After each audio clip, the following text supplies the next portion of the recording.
Bonjour à tous, j'espère que vous allez bien. Je vous retrouve aujourd'hui pour une nouvelle vidéo et il s'agit du bilan du mois de juillet.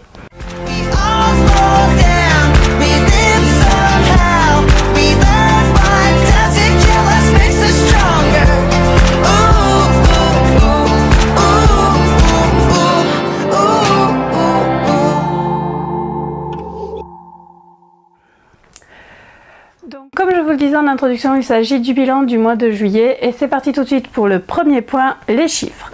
En juillet, j'étais donc en vacances, j'ai lu 17 livres pour un total de 4869 pages, 7 romans papier, 10 e-books, 4 romans en VO et 7 services presse.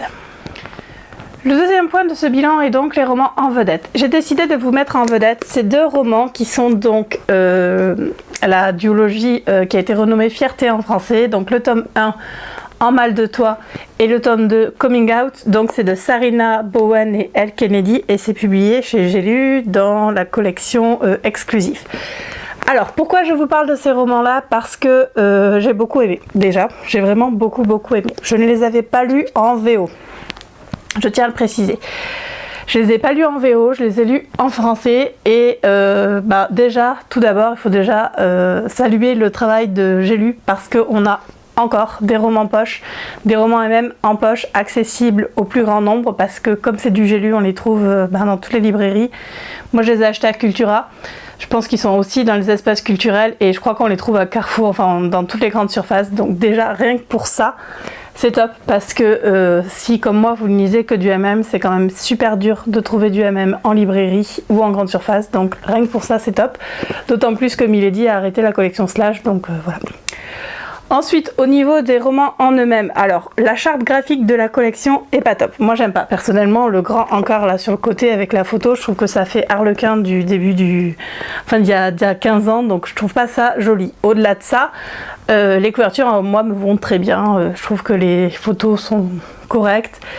Même si effectivement ça correspond pas au personnage, mais ils ont fait au moins l'effort de faire un photoshoot et de faire des couvertures relativement potables, même si la charte graphique c'est autre chose, mais bon, ça on n'y reviendra pas. Pour ce qui est de la traduction, moi perso j'ai trouvé ça top. Voilà, j'ai pas trouvé de faute de traduction, c'était correct, c'était même bien, à aucun moment j'ai levé les yeux au ciel par rapport à la traduction, comme ça a pu m'arriver sur d'autres romans, d'autres maisons d'édition.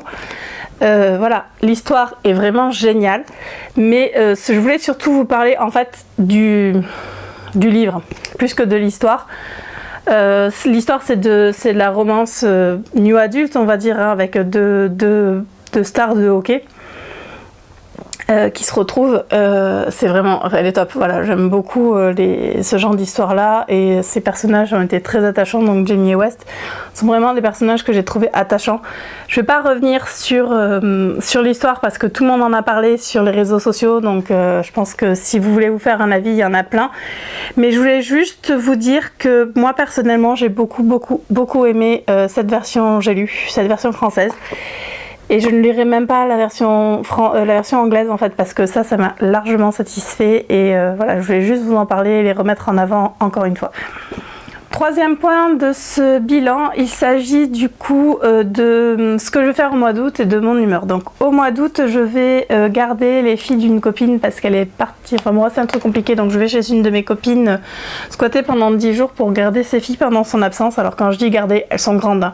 Moi je reprends le boulot mardi 8, donc normalement vous aurez cette vidéo lundi, donc je reprends le boulot demain. Les filles ont 16 et 11 ans, donc en fait je suis juste là pour m'assurer qu'il leur arrive rien et qu'elles passent pas la nuit toutes seules.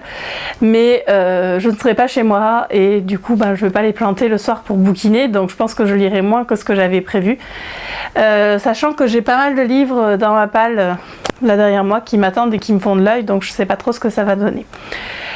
Au niveau de mon humeur, je me sens mieux que ces derniers mois, moins fatiguée et merci les vacances quoi.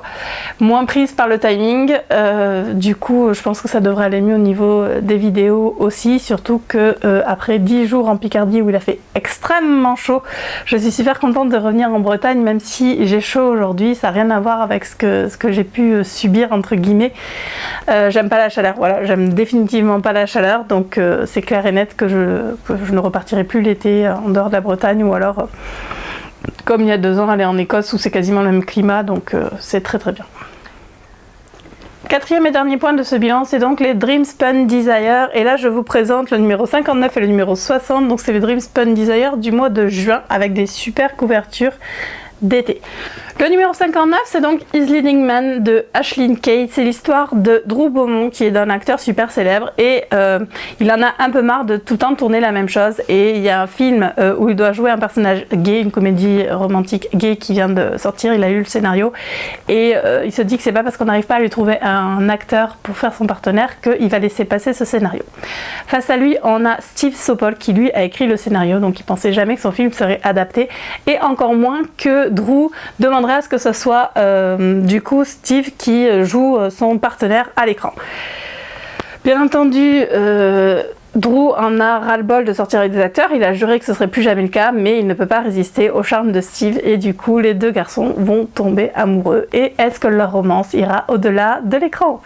Donc j'avoue que la couverture c'est bien pour l'été, et le résumé a l'air sympa, donc celui-là je pense que je vais le lire assez vite.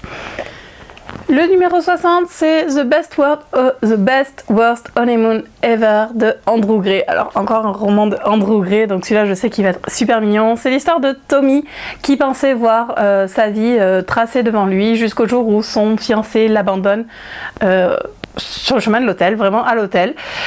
Du coup, pour remonter le moral, son meilleur ami Grayson lui suggère de partir quand même en lune de miel là où ils avaient prévu, et donc ils partent tous les deux en vacances. Bien entendu, dans cet hôtel de rêve, les deux hommes vont se rapprocher pour le plus grand bonheur de Grayson.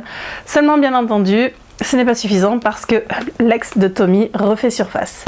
Donc voilà, ça c'est de la romance vraiment super mignonne. À mon avis, ça va se lire très très vite. Ce que j'ai bien aimé, c'est que depuis quelques temps chez Dream Spun, ils nous font des thématiques. Donc là, j'ai 2 trucs de vacances qui font vraiment vacances. Donc je pense que ces 2-là vont être lus courant du mois d'août. Voilà, c'est maintenant terminé pour cette vidéo. J'espère qu'elle vous a plu et je vous dis à très très vite pour une nouvelle vidéo. Salut!